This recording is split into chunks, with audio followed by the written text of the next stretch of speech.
Hi guys, Miss Bacon again. This is going to be your lesson on emailing a teacher and specifically how to email me. There are certain things that I want you to take away from this, including an assignment that you're going to have to complete at the end of this presentation, so pay attention carefully. It would definitely help you out if you were to take notes on this presentation, seeing as you are going to have an assignment over different specific parts of the presentation. Okay, all right, so let's get started. How to email a teacher, and this goes for any teacher, not just me, but it's always good practice to email your teachers pretty often whenever you have a question or whenever you are trying to get more information on a certain thing. Now, not that many of you guys use this language. What's up, bruh, right? That's more of a California thing, but saying, hey, yo, Miss Bacon, or hey, Mr. Anderson, what's up, man? Probably not the most like professional way that you could possibly say that to a teacher. We aren't really friends. So don't talk to us like we are, right? Think about how you're going to talk to your friends, and then don't talk to your teacher the same way, right? Most of you guys don't talk to me the same way that you would talk to your best bud, and even your parents, right? Or your siblings. Try to talk to us like we're a professional. That doesn't mean that you have to talk to us like you're afraid of us, but keep it on a professional level. It doesn't always have to be super, super formal, but keep it student teacher formal, okay? All right, the first thing that you're going to want to do is you always have a subject line on the beginning of your email. So when you open up an email and you say compose, there'll be a little line on the top before you actually start writing your email. Make sure that that subject line is very specific to what you're talking about. Sometimes you might want to include your name or your class period, because there are so many emails that we get each day, especially with distance learning, that you don't want to get your email lost. I have had that happen before where students forgot to put a subject line and it got filtered through to a different part of my inbox. So make sure that you put your name, your period, and what you're writing about, okay? So it's a 2 to 5 word summary. It's a good way to learn how to summarize. Missing grade, homework question, social studies tests are good examples. You don't always have to have some sort of lengthy first line of your email as your subject line, right? Keep it short and sweet, but to the point. The second thing that you want to note in emails is you want to begin your emails with a greeting, okay? And your greeting is usually separated by a comma, so or some sort of punctuation. All right, so it could be good morning, comma, Miss Bacon, because you're addressing me as a person. So we use that comma there, comma, right? And then you skip down to the next line, okay? Good afternoon, comma, Mr. Anderson. And then what are we missing there? A comma. Okay, so just checking to make sure you're there. Hello with an exclamation mark works fine too. Good morning, exclamation mark. I will tell you, we will go over some of those rules in class, but not every single time do you need an exclamation mark just because you're happy, okay? But try to begin with a greeting. That's the point of the second slide. And then emails are different because you don't want to lollygag your way through it, because we go through so many emails each day that you don't want your email to get lost. So I want you to start off your email with a greeting and then try to get to the point of what you're talking about. I am writing because I need to check on a grade, or I was hoping you could clarify what we talked about in class today, specifically over the grammar rules that we were talking about. Are you available to meet before school, after school, during lunch? All right. That should be your next like full sentence in your email, because otherwise it will get kind of wishy-washy. We'll be skimming through it. I might miss your point entirely. Sorry, I'm human, not a robot. But that's hence why you want to try to get to the point in your emails, right? And then you add relevant information, relevant details, okay? So you start off by, good morning, Miss Bacon. I'm writing to you because I want to inquire about my grade in class. The assignment I'm referring to was due last Thursday, called the comma questionnaire, right? You can add more details, okay? In emails, when you get to the point, just kind of end it, all right? You don't have to add a million details. You're not writing an essay here. You're just trying to convey information, right? Examples could be, I've already tried, but have been unsuccessful because of this, all right? I remember the first two steps, but I can't remember the third. Be really specific about what details you're adding, right? You don't want to just say, Ms. Bacon, I don't know what we did in class today, even though you were there, okay?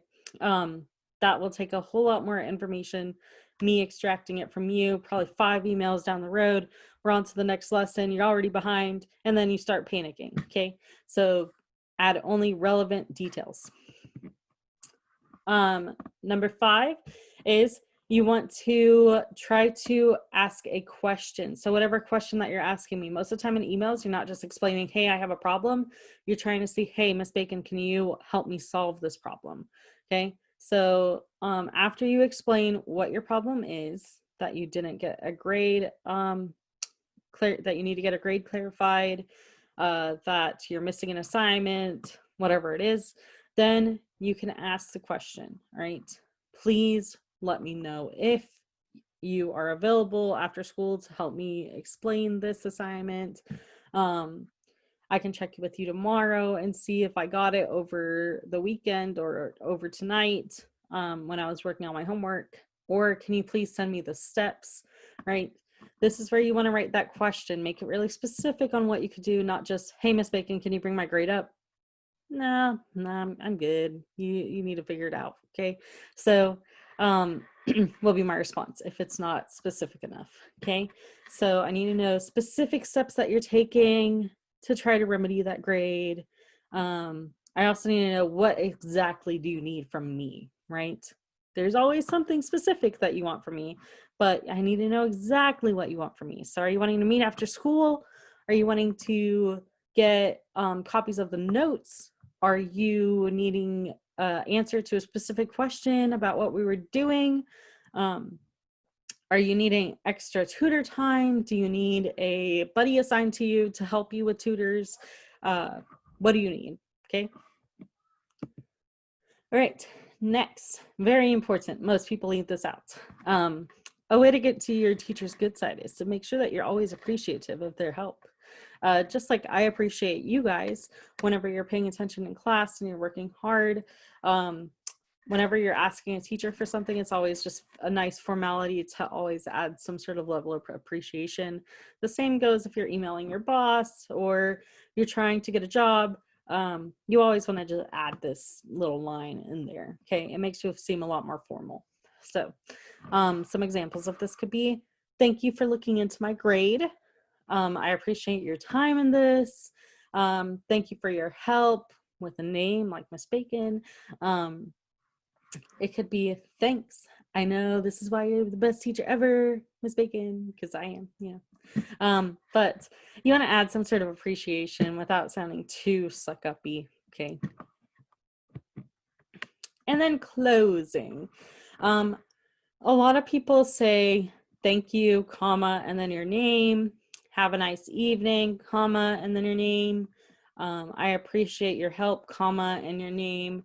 Respectfully, comma, your name. Sincerely, comma, your name. This is the closing part of that, that very end of your email. And most of the time you're going to want to space down and then center it to the right, right? So most of the time your writing normally is going to be to the left. You want to center it to the right. So space down, center to the right. Thank you, sincerely, respectfully, whatever else you want to write, okay? Then comma, and then you want to sign your name. All right. Not your gamer tag, not your Snapchat name, not your street name, not your nickname. I've had many teachers sign their name as one of these things. Sorry, students, not teachers, sign their name as one of these things. And then even though it has your email, if you're not using your school email to email me, which I recommend that you use your school email to email me, then sometimes I don't know who exactly is talking, right? Or if you're using your parents' email to email me, please make sure that you put your name. Otherwise, I will assume that it's either your parents or your little brother, your little sister, your big brother, your big sister, your cousin or aunt or uncle or whoever, okay? Make sure that you put your actual name. It could be your first name and an initial, could be your first name and your last name, whatever, just not a nickname unless I call you that, not a Snapchat name, not a gamer tag, not a street name. Some common tips for writing emails is you always want to be polite, even if you're not happy. So even if you're in a bad mood, it conveys really, really easily whenever you're writing, just like when you are texting a friend and they're like, whoa, what's wrong with you? And you're like, nothing, why? And they're like, well, you kept adding periods after every word. So I just assumed that everything was wrong, right? So be polite, even if you're not happy. Use proper spelling and grammar, even though it's not a test and teachers aren't going to mark you down for bad grammar and bad spelling. It's always important to try to add that piece in there, especially in my class when you're emailing me. Who knows? Maybe I'll be like, hey, you used it in an email, so that means that you know it. Maybe we could add a little point here to your comma grade, right? Have a friend proofread your emails before you send it, only if you're really nervous, okay? If you're nervous about sending a big email, like let's say that you're sending it to the principal or the superintendent or even if you're like desperately afraid of me, right? You might want to have a friend proofread it, especially if you're mad at something, you're afraid of something, okay? Those negative emotions do carry over pretty heavily whenever you're typing out things. So that could help, right? Next one is big. Consider your tone in your emails. So just like with your texting thing, make sure that your tone is professional, okay? It's really easy to get misconstrued in this. So I've had parents email me really upset about something and it comes out as really rude, right? Because they're upset. So make sure that you are considering your tone. If you were to read this email, would you think that it was rude? Okay. Try not to be rude to your teachers because they're the ones that are in charge of your grade. And even though an email does not necessarily impact your grade, your attitude might, right? So make sure that you're considerate of your tone. Next is remember that people may read something different than how it sounds in your head. So choose your words carefully. This goes with the tone thing, right? So if you are asking about a grade and you are using all caps and you are using words that if you were to text your boyfriend, right, and you were using mad, angry words, then that person would probably be kind of upset, right? Because they wouldn't know how to convey it. So even though in your head you might sound excited, the other person on the receiving end might think that you're angry. So make sure that you're choosing your words very, very carefully, okay? Just like how we talk in class, or we will talk in class about word choice, keep that in mind when you're writing emails or texting your friends or texting anybody. Next is save the important stuff for face-to-face, okay? If you have a really big problem in class, then wait to tell me in person. If you're doing it digitally, then obviously that's not really a big advantage that you have. We could schedule a Zoom or a Google Hangouts because things do get misconstrued on email. So save the really important things for face-to-face if you can. If you can't and you need to email, just remember, be considerate of your tone, okay? Next, the don'ts. Do not write in all capital letters, even if your computer is stuck in caps locks. Make sure that's well known to your teacher. I've had it happen before where my keyboard has been stuck in caps locks and I couldn't get it off because something was wrong with the key. All right. Let somebody know, okay? Because if you write in all caps, what are people going to think? They're going to think you're mad or frustrated. Okay. It reads like you're yelling. And I think that started when we started texting. Okay.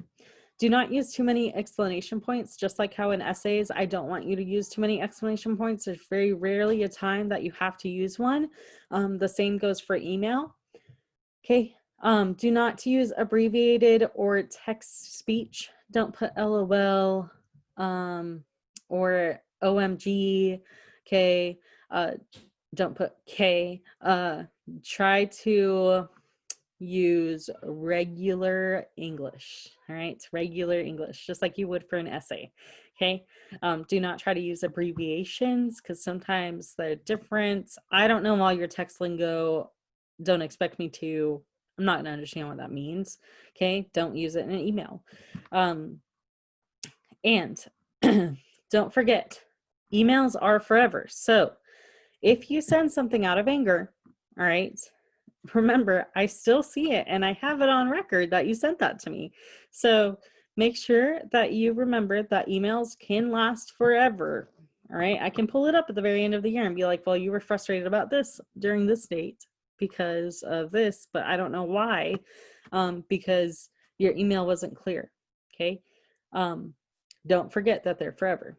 Okay. I have had students email me very, very angrily, and I'll pull it up and I'll be like, wow, did they really mean that? I don't know. Do they really deserve the extra points if they're not trying to put forth the efforts here? I don't know. Okay. So remember that. Okay. It's not the same as just talking to somebody and having certain things get forgotten. Anything that you do on the internet, we can dig up forever. Okay. All right. So your assignment today is going to be, you're going to practice sending an email to me. Send an email to me about a day, or if you have a concern about the class, use all the conventions that we discussed in the slide presentation. It will be posted on Google Classroom. So if you need to review, please feel free to do that. My email is kbacon@mcleodschools.us. Please use your school email to write this and have the subject line say your class period. So period 1, email assignment, your name, in that order. Make sure that you're paying attention. Okay, your class period, email assignment, and your name. All right. Okay, so that's it for today. Hopefully you get to take away something here. About this practice email that you're sending me, really just has to be like a couple sentences, doesn't have to be super long. As long as it has all of the things that we've talked about in this slide presentation, then you're good to go. Okay, and that will be due tomorrow, right? So it should be Thursday of the first week. All right. Thank you. Bye.